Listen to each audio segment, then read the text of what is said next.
From reboots and retcons to the many different versions of Crisis, new comic readers should get used to these familiar trends in DC Comics stories. DC Comics helped popularize the superhero genre way back in the golden age of comics with the creation of Superman. Since then, the DC Multiverse has given readers many of the greatest superhero stories of all time. While DC isn't always as popular as their marvelous competition, they have a multitude of fans. DC's stories are very different from Marvel's, and a big reason for that is that the two publishers use two very different sets of tropes. The DC Multiverse is a vast place full of heroes, villains, gods, monsters, and everything in between. The legion of creators who have defined the length and breadth of it have created tropes that every new DC fan needs to know. These tropes have helped define what a DC comic is in the near century the publisher has been around.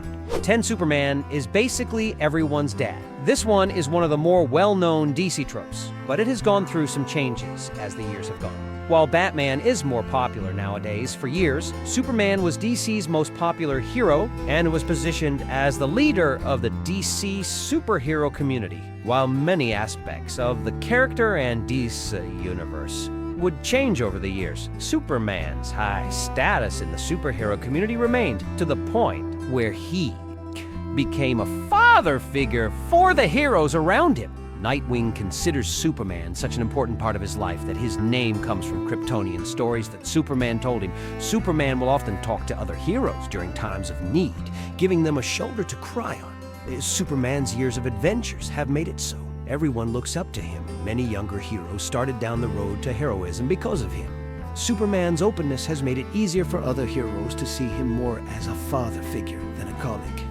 Many heroes have talked about how much they don't want to let Superman down and how bad they feel when he's disappointed in them. Kingdom Come makes it even more apparent, as when Superman retires, the next generation of heroes is without a role model to shape them. Superman is more than just the most powerful hero on Earth, he's also everyone's dad. 9. DC is all about reboots and retcons. Superhero comics often get a lot of grief because of how complicated they are, and a lot of that comes from DC. DC has been publishing superhero comics non-stop since 1938, with Superman, Batman, and Wonder Woman's books all surviving the vicissitudes of the early 1950s, when Frederick Wertham's Seduction of the Innocent almost destroyed the entire comic industry. This has made DC continuity very difficult to explain and has led to multiple reboots. DC's first major reboot came with 1956's Showcase Nahir, which introduced Barry Allen as the Flash to the world. DC would pretend that the Golden Age adventures of Superman, Batman, and Wonder Woman didn't happen during this period and wouldn't explain the particulars until The Flash, Volume 23 in 1961, when it revealed that the Golden Age heroes all lived on Earth. Since then, DC has preferred to use continuity-altering shenanigans to fix numerous problems. DC is prone to hit the reset button whenever they have a problem that needs solving. The publisher has rebooted their entire universe multiple times and has used smaller retcons to fix errors. And sometimes the reboots have produced stories that were better than what came before, but other times they wreak havoc on characters' histories, with Hawkman and the Legion of Superheroes especially damaged by the multiple reboots to DC continuity. This can make it trying to figure out the history of some DC characters akin to studying particle physics. 8. The powers of the multiverse are always more complicated than they appear. At first, when Hal Jordan was introduced as Green Lantern, a whole new mythos was established. Jordan's ring worked on willpower, and later, former Green Lantern Sinestro would get a yellow power ring fueled by fear from the antimatter universe of Quor. This eventually led to the reveals in Green Lantern Rebirth, which established the true reason behind the Green Lantern ring's yellow impurity, the fear entity parallax. This in turn led to the reveal of the Sinestro Core and their fear-powered yellow rings, which would balloon out to the emotional spectrum, leading to the War of Light. The emotional spectrum consisted of the green energy of willpower, the yellow energy of fear, the red energy of rage, the blue light of hope, the orange light of avarice, the indigo light of compassion, and the violet energy of love. The emotional spectrum became immensely popular, and Green Lantern Volos 4 and Green Lantern Course offer no before tunayo pono volser tonos king salvo.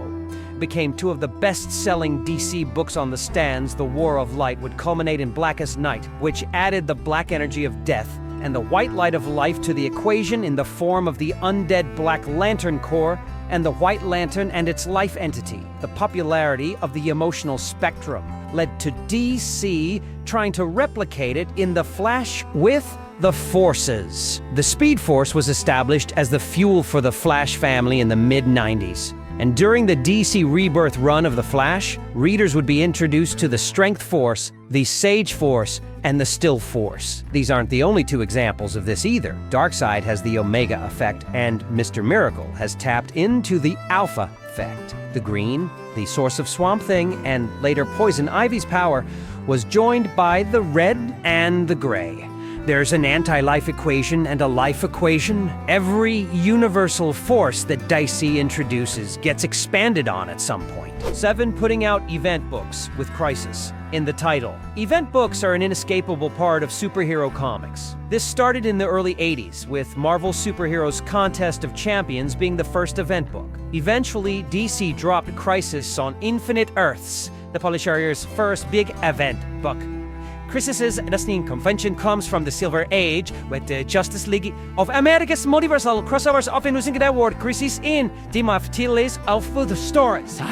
His first crisis was a Crisis on Two Earths, which was the first crossover between the Justice League and the Justice Society. After Crisis on Infinite Earths, the word crisis wasn't used as much as before because the multiverse was gone. 2004's Identity Crisis was the first big crisis event in years, but didn't have anything to do with the multiverse. The actions in DC were all about nostalgia, which is why the Crisis naming convention came back.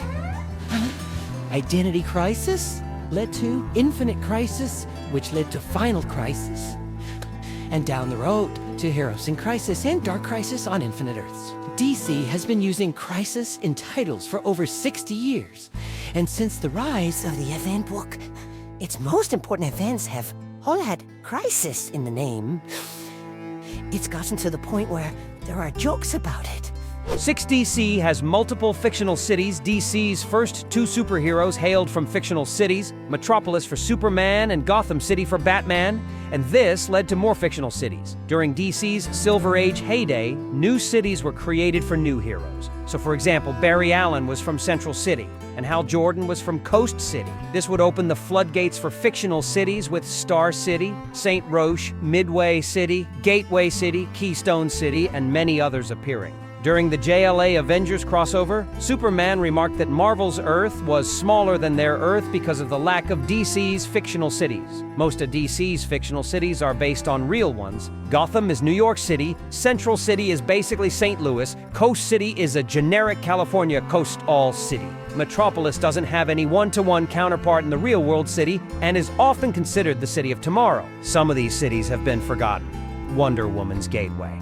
City went away after greater focus was put on her mythological roots post-Crisis, for example. But the fictional cities of DC's Earth are one of its most iconic features. While many prefer the realism of Marvel using real-world locations, DC's fictional cities bring something unique to their superhero comics. The best-known ones, like Gotham City and Metropolis, have personalities all their own, just like a real city. 5DC still uses sidekicks. The 1940 debut of Robin in Detective Comics in the 38 changed the comic industry forever. Young Dick Grayson was the first kid sidekick, and soon they spread across the comic industry. He'd be joined at DC by sidekicks like Speedy and Sandy the Golden Boy. The Silver Age is when sidekicks truly reached their next level, as characters like Supergirl, Aqualad, Kid Flash, and Donna Troy debuted. DC's core of sidekicks eventually got their own team in the Teen Titans, and the rest is history. Sidekicks like Robin became so popular because young fans would see themselves as Robin. Batman by far has the most sidekicks, but Green Arrow has been getting close. Sidekicks are a key part of the superhero families. The DC is so famous for sidekicks can seem like a relic from an older time, as not many actual children read comics anymore. However,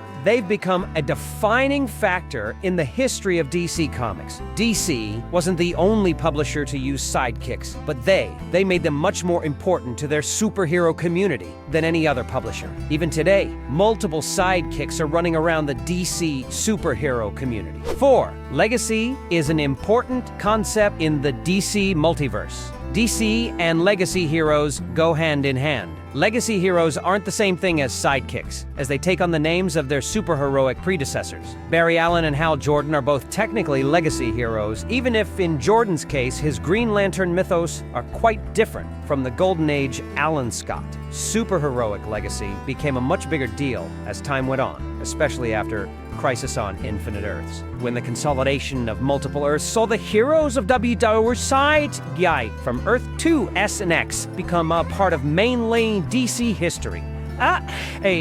Legacy is just as important to the villainous side of things as it is to the heroic, with legacy villains like the Mist 2, Icicle Horse 2, the 8 Clayfaces, your Psycho Pirate 2, and more. Wow, there are legacy heroes all over the DC multiverse. Most are concentrated in the Justice Society of America. The success of Wally West and what have replaced Barry Allen led to an all-new batch of legacy heroes like Connor Hawke becoming Green Arrow, Kyle Rayner becoming the newest Green Lantern, Jack Knight becoming Starman, and Courtney Whitmore becoming Stars, taking up the legacy of the Star-Spangled Kid, who would eventually get the Cosmic Rod from Jack Knight and become Stargirl legacy, but he became the defining feature of the post-Crisis DC universe and was the key to much of DC's success in the 1990s. The rise of the Justice Society from a team no one cared about in the early 90s to JSA and Justice Society of America becoming the best team books of the year is all because of DC's focus on building up its legacy. The New 52 damaged the legacy of the DC multiverse, but DC Rebirth,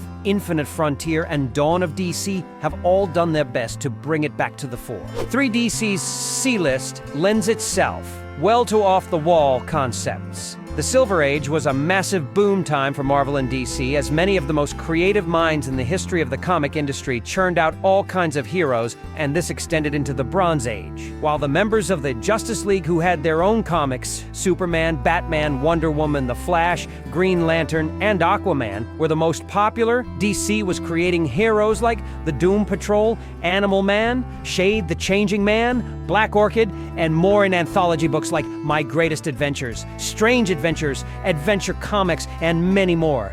Many of these characters would be forgotten or get lost in the shuffle as the years went on. The British invasion of the 1980s allowed readers to see just how great much of DC's Silver Age CList truly was by going in new directions with them. Animal Man, Black Orchid, and Shade, the Changing Man, all took old DC concepts and breathed new life into them. The writers of the British invasion all took a page from Alan Moore's book, and eventually their popularity led to Vertigo. The late 80s, early 90s saw DC find amazing success by bringing back its C-list. These new books weren't straight superhero books, each one leaning more into horror and fantasy, or bringing in more mature themes. Most of these characters never really worked very well as straight-up heroes, and only really shined when their inner weirdness was brought out for everyone to see.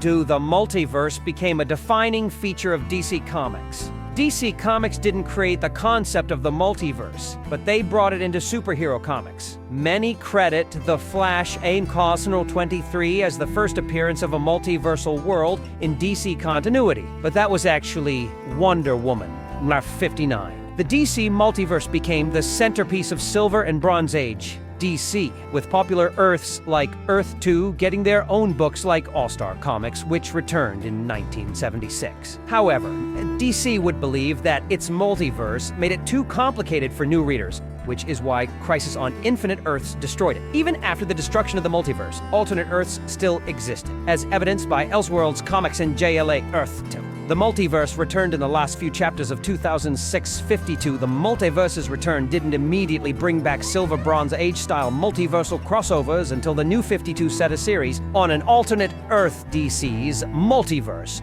was long the gold standard. Some Earths had carbon copies of DC's greatest heroes, others consisted of heroes from companies that DC bought over the years. There are some fans out there who prefer the old Silver Bronze Age style multiverse, and this has led to some rather vociferous debates among DC fans. One Batman can beat. Any one Batman is DC's most popular character by a wide margin. Batman appears in more comics than any DC character and carries the black label on his back. Over the years, Batman has become more and more formidable, and The Dark Knight Returns established that Batman could beat Superman. This began the myth of the prep time for Batman. Some Batman fans said he could beat anyone as long as he had prep time and they had the stories to prove it. This made online Batman discourse rather poisonous. JLA Tower of Babel introduced Batman's plans to beat the Justice League. This plotline opened up the floodgates when it came to Batman, and he began to beat more and more powerful heroes. The Batman who laughs was the ultimate expression of this trope, an evil Batman who could beat anyone and soon became a multiverse-devouring force. Batman's status as a normal human with the best superpower ever, billions of dollars, means that he can create pretty much anything he needs to beat anyone. It can get kind of annoying when a writer doesn't figure out a way to make it clever, but there are times when Batman beating someone as powerful as Superman or the Flash is a lot of fun to read about.